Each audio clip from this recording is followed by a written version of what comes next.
Vamos ler a passagem, Lucas? Isso, pode ir para passagem. Na Bíblia agora, né? Bonitinho. O padre Dirley veio aqui, ele explicou para nós sobre as Bíblias, então a partir daquele episódio a gente sempre vai ler pela Bíblia. Padre... Eu até trouxe a minha Bíblia aqui também. Isso aí. Vamos lá.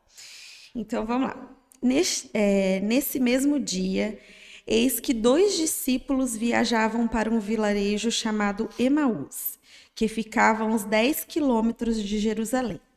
Eles iam conversando sobre todas essas coisas que tinham acontecido.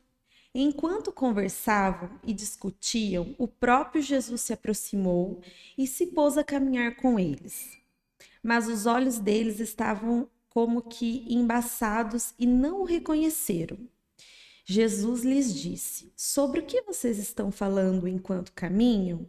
E eles pararam com o rosto triste.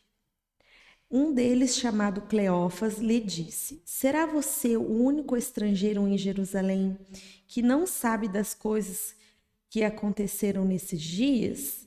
Ele perguntou: que coisas? Responderam-lhe: o que aconteceu com Jesus, o Nazareno, que foi um profeta poderoso em ações e palavras, diante de Deus e diante de todo o povo. Nossos chefes dos sacerdotes e nossas autoridades o entregaram para que fosse condenado à morte e crucificaram.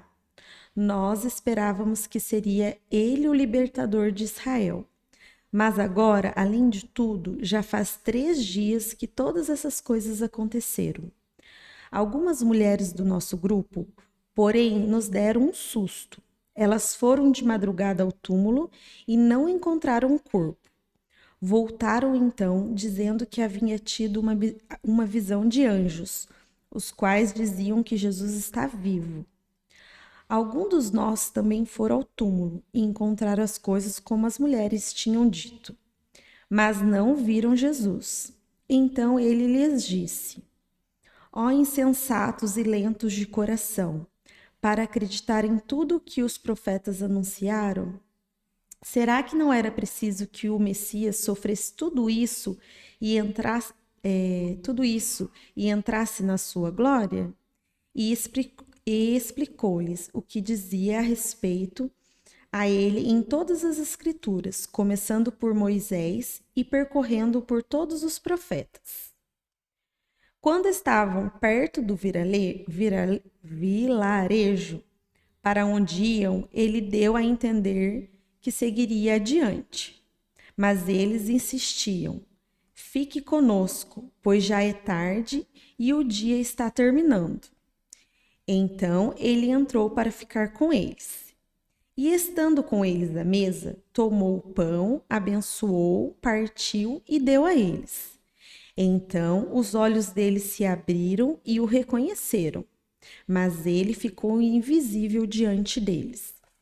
E disseram um ao outro: não é o que nosso coração ardia enquanto ele nos falava pelo caminho e nos explicava as Escrituras? Na mesma hora se levantaram e voltaram a Jerusalém. E aí encontraram reunido os 11 e seus companheiros, que diziam: realmente o Senhor ressuscitou e apareceu a Simão. E eles, por sua vez, contaram o que tinha acontecido pelo caminho e como o haviam conhecido quando ele partiu o pão. Essa passagem é grande e muito, assim, fácil de entender. Tem passagem que a gente fica meio... tem que ler umas 3 vezes, mas ela é muito clara pra gente, né, Thiago? Muito, demais. E eu... olha como é que são as coisas de Deus, né? Essa passagem dos discípulos de Emaús é uma das passagens que mais me marca na minha vida de caminhada. Olha, né? só. Que mais... que me toca muito o coração. E, coincidentemente, foi bem a passagem que foi... Mas é sempre assim, viu? É Deus que prepara, sempre. Exatamente. Todos os convidados falam sobre isso.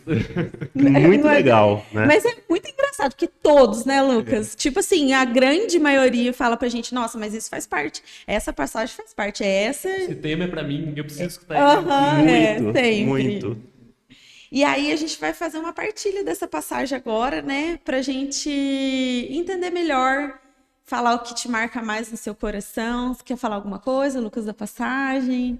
Acho que é mais sobre a importância mesmo, né, para nós cristãos. O que marca mesmo, né, é sobre a gente ir levar o nome de Jesus para as outras pessoas. E também uma coisa que me marcou é a parte que cita que os olhos deles estavam meio que tampados, né, eles não conseguiam ver Jesus. E eu acho que o mundo nos oferece muitas coisas para tampar os nossos olhos e não enxergar Jesus, né? Mas mesmo assim a gente sabe que Deus caminha ao lado da gente. Então isso foi uma coisa que eu refleti sobre a passagem. E para você, Thiago, o que você acha que marcou você nessa passagem? O Lucas comentou nessa parte dos olhos e me veio muito à memória que esses dias eu estava até vendo uma palestra do Padre Fábio, né? Uma palestra já mais antiga, eu gosto muito de ver essas palestras, e ele tem um programa, né, na Canção Nova, que ele vai partilhando um pouquinho sobre as passagens, né? E coincidentemente era essa passagem. E ele dizia o seguinte, né, que me marcou demais, que Deus, ele fala com cada um de nós da mesma forma que ele fala com o Papa Francisco, ele fala comigo, fala com você. A diferença é que muitas vezes nós não estamos atentos àquilo que Deus quer nos mostrar. E a gente só consegue isso estando em oração constante, para que a gente não se desvie do nosso caminho. E aí você vê que o que me marca nessa passagem é justamente isso, né? Os discípulos, assim que Jesus partiu, eles estavam meio perdidos. Eles não sabiam o que iria acontecer.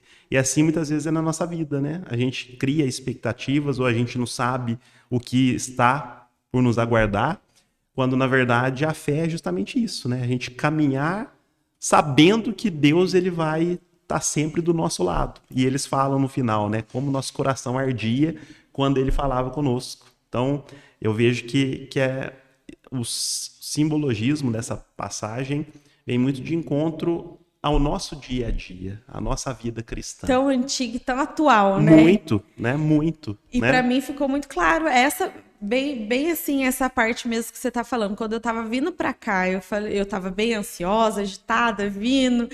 E aí, uma palavra muito atual, principalmente para gerações agora, é sobre conexão.